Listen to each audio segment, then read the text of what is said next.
안녕하세요, 홍해걸입니다. 당뇨 환자들에게 새로운 해안을 제시하는 오연상의 당뇨교실, 오늘 5번째 시간입니다. 오연상 선생님 나오셨습니다. 안녕하세요. 네, 안녕하세요. 네, 바쁘신데 늘 감사하고요. 또 오늘은 또 어떤 재미있는 말씀을 준비하시는지 궁금해요. 네, 오늘은 그 당뇨 조절을 하다 보면 항상 그 부딪히는 난관 중에 하나로, 네. 이것은 아마 살을 빼려고 하는 분들도 공통으로 가지는 문제지만 배고픔을 어떻게 생각을 할 것이며 어떻게 대처를 해야 되느냐, 그걸 얘기를 하려고 합니다. 야, 배고픔이란 무엇인가? 네. 어떤 건가요? 이 배고픔이라는 것은 사실 우리가 음식을 먹지 않으면 누구나 경험해 본 거죠. 예. 그래서 홍 기자님은 어떻게 느끼셨어요? 배가 고플 때 첫째 기운이 떨어지고, 네. 눈앞이 캄캄해지는 경우도 있고요. 그 다음에 뭐 식은땀을 흘리는 경우도 있고, 손이 떨리기도 하고, 그 다음부터는 개인차가 좀 있지만 신경질을 내는 분도 있어요. 맞아요. 네, 신경질을 내는 분도 있고, 또 어떤 분은 졸음이 오는 거하고는 조금 다른데 이게 땅속으로 기어들어가는 것 같으면서 자꾸 나른해지고 잠이 오는 거, 실제로 잠이 들기도 하고요. 그렇다라고 얘기를 하거든요. 네. 그러면 이제 되게 이것은 굉장히 안 좋은 느낌이고, 빨리 뭘 먹어서 이것을 해소해야지 되겠다, 없애야겠다, 이것이 보통 사람들의 생각이죠. 그렇죠. 예. 그럼 과연 그것이 맞는 생각인지, 그 배고픔이라는 건 정체가 무엇인지 그걸 한번 알아보도록 하겠습니다. 네, 개인차는 좀 있는 것 같아요. 저는 배고파도 잘 견디는데, 그렇죠? 저희 집사람은 조금만 늦게 먹어도 막 짜증내거든요. 네. 이 배고픔이라는 거는 인간의 감각입니다. 그건 맞는 말이죠. 그러니까 그렇죠. 우리가 무슨 온도계나 혈압계로 잰 수치는 아니죠. 인간의 감각이죠. 네. 그리고 인간의 감각이라는 건 어떤 감각이든지 상대적입니다. 그 진실한 그 어떤 값을 측정할 수 있는 게 아니고요. 네. 항상 전과 비교하게 돼 있어요. 전과. 그러니까 밝은 곳에서 방으로 들어오면 어둡다고 생각을 하는 것이고, 눈을 감고 있다 뜨면 밝다고 생각을 하는 거 아니겠어요? 그렇죠.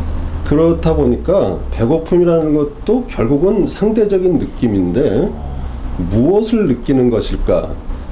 결국에는 혈당의 감소를 느끼는 거거든요. 네. 혈당의 감소. 다른 영양소에도 영향을 받겠지만 가장 민감한 것은 혈당일 거예요. 네. 그럼 우리가 그 의학적으로 정의하기는 저혈당이다, 혈당이 낮아지는 거다가 이제 배고픈 거를 유발한다고 생각을 할 텐데, 80보다 혈당이 내려갈 때를 우리가 저혈당이라고 그러고, 네. 그러나 이제 위험해서 빨리 뭘 먹거나 조치를 해야 될 정도는 60 아래라고 보거든요. 예. 근데 우리가 느끼는 그 배고픈 느낌이 과연 80 아래서만 그 느낌이 작동이 될 것이냐가 문제입니다. 아닌가 보군요. 네. 그러니까 제가 치료를 하다 보면 그 당이 100 정도까지 됐는데 저혈당과 똑같은 증상을 일으키고 막 식은땀을 흘리고 손발을 부들부들 떨고요. 눈앞이 캄캄해진다라 그렇게 얘기를 하시는 분이 있거든요. 이런 거를 우리가 가짜 저혈당 내지는 그 상대적 저혈당이라고 얘기를 하거든요. 네. 그분은 당이 200을 넘던 분인데 갑작스럽게 100으로 내려오니까 그래서 정상인이 100에서 50이 된 것처럼 느끼는 거죠. 그러네요. 예. 그렇기 때문에 그런 경우에 그거를 감각적으로 편안하게 만들어 드리려면 당을 한 150이나 이렇게 올려줘야 되는데 그건 치료상 그렇게 좋은 치료는 아니거든요. 마치 우리가 술이 취하면 그게 비정상이고 술이 깨는 것이 정상이지 않습니까? 네. 근데 어저께 밤에 술을 너무 많이 먹어서 밤새도록 술 때문에 고생을 해놓고 예. 새벽이 되면은 술이 깨면서 금단 증상이 와가지고 아침부터 술을 먹겠다고 그러는 분이 있잖아요. 맞아요. 그 해장술이라고 하는데 예. 그거와 똑같은 현상입니다. 야, 네. 그러네요. 그렇거든요. 그래서 결국은 우리가 느끼는 배고픔이라는 것은 당의 변화를 느끼는 건데 진짜 그 정확한 당을 재서 느끼는 것도 아니고 전과 비교해서 느끼는 겁니다. 그러니까 현재 배가 고프다는 느낌을 갖는 이유는 그런 느낌을 가지기 전에 배가 불렀기 때문이라고 얘기를 할 수가 있죠. 그러네요. 예. 그러면은 주관적으로 느끼는 배고픔보다도 오히려 객관적으로 뭐 혈당 측정을 통해서 알아내는 배고픔이 더 중요하다 이런 얘기인가요? 근데 그것은 사실 일상생활에서 쓸 수가 없는 방법이죠. 그렇긴 하죠. 그때마다 잴 수는 없는 거니까. 그러면 아까 선생님이 말씀하신 그 평소 200을 유지하던 분이 뭐 치료에서 100으로 떨어져서 네, 극심한 뭐 허기에 시달린다. 네. 이런 배고픔은 그냥 참아야 한다 이런 얘기인가요? 그거를 이제 이렇게 생각을 해보시자고요. 우리가 어차피 느끼는 건 혈액 내 상태를 느끼는 것입니다. 왜냐하면 혈액 내에 있는 그 영양소 중에 당의 변화가 주로 뇌 같은 데서 이제 그거를 감지를 하는 거거든요. 뇌는 아주 편식이 심해서 지방이나 이런 건 사용 못하고 당만 쓰는 기관이니까요. 네. 당의 변화에 굉장히 민감하거든요. 그래서 당이 많다가 내려가면은 뇌는 그걸 금방 감지를 하고 소위 말하는 사람을 긴장시키는 교감신경계통의 알람을 경종으로 울리는 거거든요. 예. 그래서 막 신경질도 나고 손도 떨리고 식은땀도 나고 그러는 게 다 거기서 오는 겁니다. 그리고 뇌에 정말 사용할 에너지원이 너무나 부족하면 뇌가 점점 기능을 상실하고 뇌가 연산 능력이 떨어지면서 눈앞이 캄캄해진다든지 뭐 기력이 너무 약해진 것 같고 막 졸렸고 이런 현상은 뇌 파워가 떨어지는 현상이에요. 네. 그렇게 두 가지니까 긴장을 하고 교감신경계통이 자극되는 쪽을 한 가지 증상으로 보고 연산 능력이나 뇌 기능이 자꾸 떨어지는 걸 또 하나의 증상으로 보거든요. 배고픔과의 가장 중요한. 근데 이것이 상대적이라는 게 문제입니다. 그러니까 예를 들어서 어떤 사람의 영양 상태가 충분한가 부족한가 이거를 판단을 하는 것은 마치 그 사람이 부자인지 가난한지를 판단하는 것과 같다고 봤을 적에 그 사람의 지갑 속에 얼마가 들어있냐로 판단할 수는 없지 않습니까? 그 사람이 집이 그렇죠. 있는가, 예, 그런 부동산이 있나, 네. 현금이 얼마가 있냐, 주식은 또 얼마가 있냐, 또 뭐 적금성이나 그런 정기예금 같은 거, 보험 같은 거 다 그걸 합산해서 봐야죠. 예. 그러니까 사람의 몸의 영양 상태가 부족이냐 넘치냐 이거는 그 사람이 살이 얼마가 쪄 있냐, 근육과 지방 비중은 어떠냐 이런 걸 다 보고 느껴야 되는데 저혈당이라는 건 근본적으로 혈액 속의 변화만 느끼는 거예요. 그러네요. 배고픔도 그렇고. 네. 그러니까 그거는 큰 부자가 자기 계좌에 돈이 굉장히 많이 저금이 돼 있는데 지갑이 비었다고 이 사람 저 사람한테 그지 동냥하듯이 돈 빌리러 다니는 거와 다름이 없다는 얘기죠. 그러니까 이미 당뇨 환자는 뭐 당이 막 쌓여 있는데 그냥 일시적으로 배가 고픈 걸 못 참아 한다. 이런 비유신가요? 그렇죠. 그걸 왜 못 참는 거 하니 안 참았기 때문이란 말이죠. 아, 그렇죠. 습관이란 얘기인가요? 그러니까 예를 들어서 공 같아서요. 공을 땅바닥 위에 놔두면 자기가 갑자기 튀어 오를 일은 없잖아요. 그렇죠. 공이 튀어 오르는 건 위에서 떨어뜨렸기 때문이잖아요. 그러니까 위에서 떨어뜨렸다는 건 당이 높은 곳에서 낮은 곳으로 내려갔기 때문이라는 얘기거든요. 그러면 당연히 그것은 튀어오르게 돼 있고 그렇게 튀어오르려고 하는 욕구가 배고픔으로 나타나는 거거든요.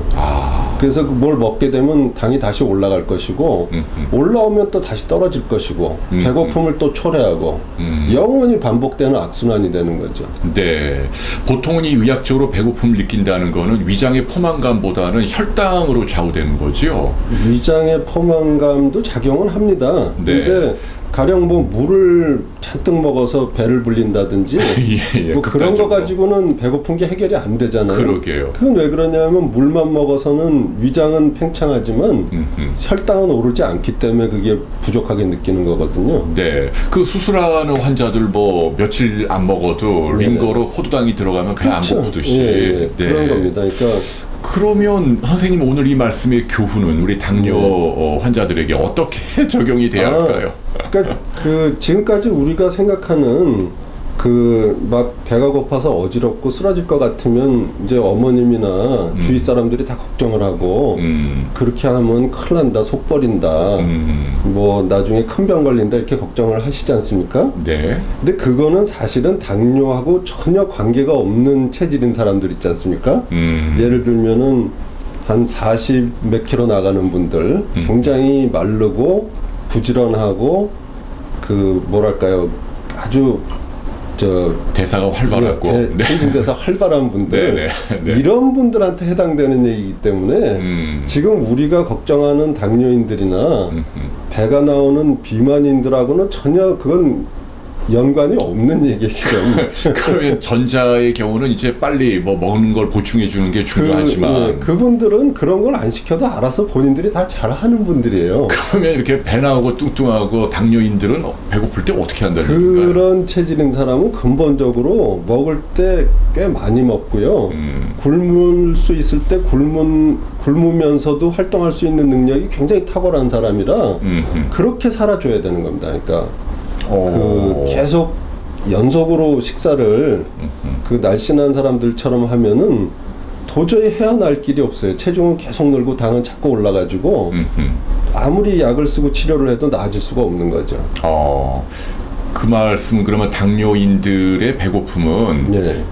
속지 말아야 한다. 그 배고픔의 그렇죠. 고통에 그러니까, 좀 참아야 한다. 이런 얘기인가요? 당뇨인들 중에서 특히 그 배가 나오고 비만이고 과식을 하는 체질인 사람은 그 배고픔이라는 게 결국은 가짜라는 걸 아셔야 돼요. 영양이 부족한 게 아니고 글쎄요, 네. 당이 내려간 건데 그것도 절대적으로 내려간 게 아니고 전에보다 내려갔다는 얘기예요. 네, 전에가 높았다는 얘기죠, 오히려. 그러네요. 네. 뭐 공복 혈당 100이면 오히려 뭐 이상적인 수치라고까지 그럼요. 얘기하잖아요. 예, 굉장히 좋은 거죠. 그러면 그때 오는 그 배고픔을 무조건 참아야 합니까? 어떻게 권유하시나요?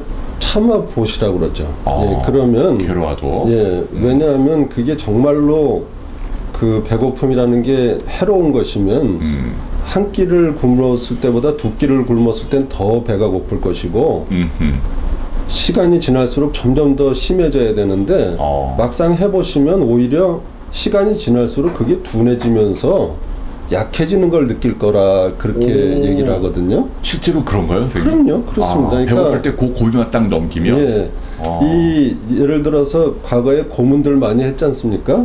예. 굶기는 고문이라는 건 근본적으로 없거든요. 왜 그렇죠? 그건 왜 그러냐면요, 사람을 굶기면 첫째 날에 배고프다 그러는데 둘째 날, 셋째 날쯤 되면 배고프다는 소리를 아예 안 해요.